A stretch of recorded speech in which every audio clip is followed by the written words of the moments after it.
Welcome to Dependable Flame, where we explore vintage petrol lighters, ashtrays, tobacciana, and other useful mechanisms. Make yourself at home. Today we have a vintage Redilite tube lighter advertising Knapp and Spencer Company of Sioux City, Iowa.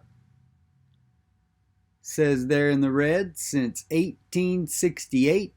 This lighter was listed as used. It is in very good condition. You can see it looks like the paint is almost 100% intact. And I'm going to take just a common household disinfectant wipe, Clorox, Lysol, that kind of thing. Any one of them will usually work. I haven't had any problem with them causing any kind of problem on the finish of any of my lighters. You have seen these referred to as lipstick lighters, tube lighters, maybe even bullet lighters. There is a long tube, sort of like a pencil lighter, that pulls out, and which is the actual lighting mechanism inserted into the tube-shaped case. The flint tube was clear in this particular lighter, so that was not a problem. We were able just to drop a flint down in it and get it to sparking, no problem. The wick was another story, however. After I got the flint lined out, then I began to inspect the wick, which for whatever reason, they had pulled both ends of the wick out of the top of the lighter. I'd never seen that before.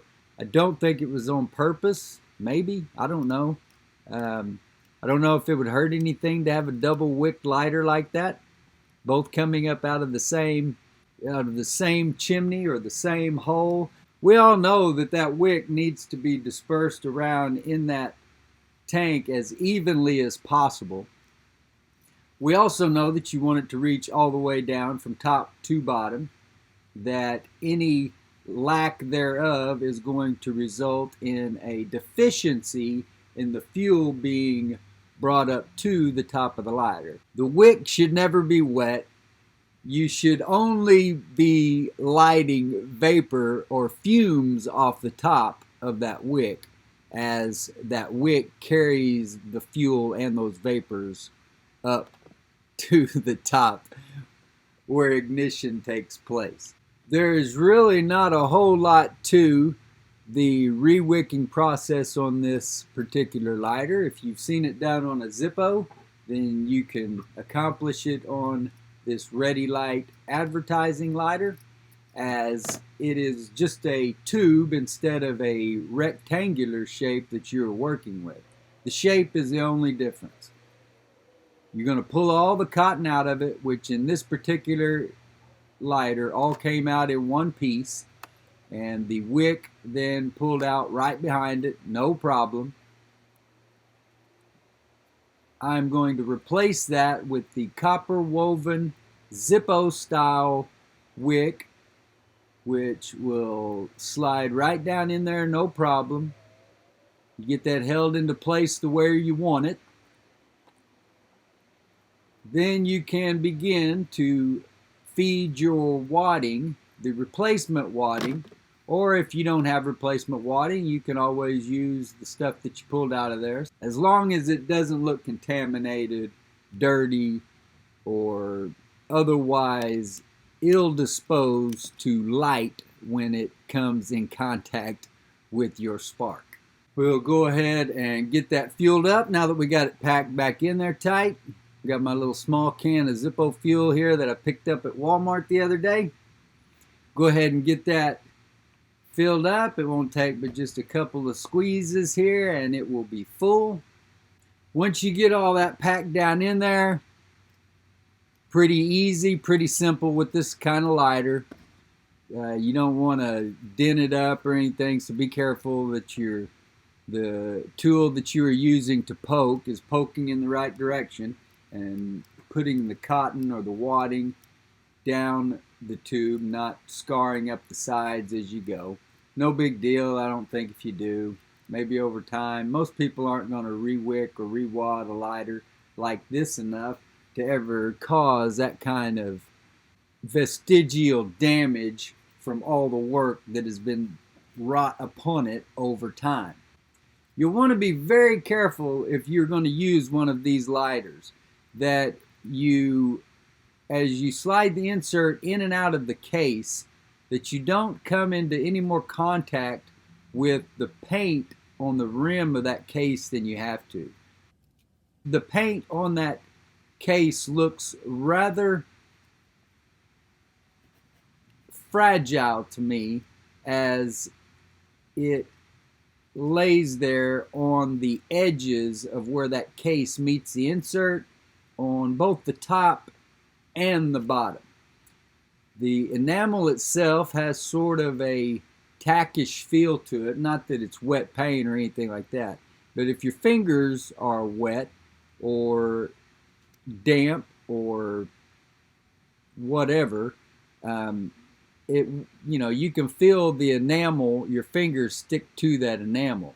You'll want to be very careful though as you slide that in there, not to try to, it is round, but maybe the case is a little bit oblong in one direction or the other.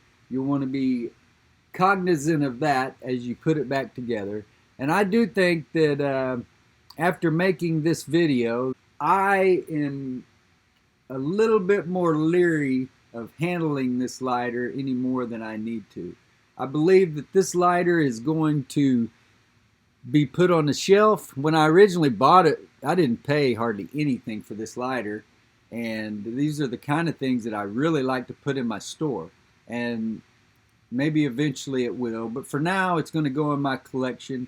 It's going to be displayed there, and I've got some things going on with my collection right at the moment that I'm going to be sharing with you guys maybe later today, sometime very soon. We'll just have to see about that part.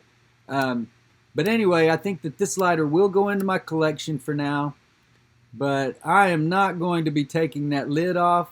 This video is going to be the evidence that that lighter was working. It has flint installed in it. It had a new wick, wadding, and when fueled, it works properly. But I'm not going to risk damaging this paint anymore by opening this lighter. So,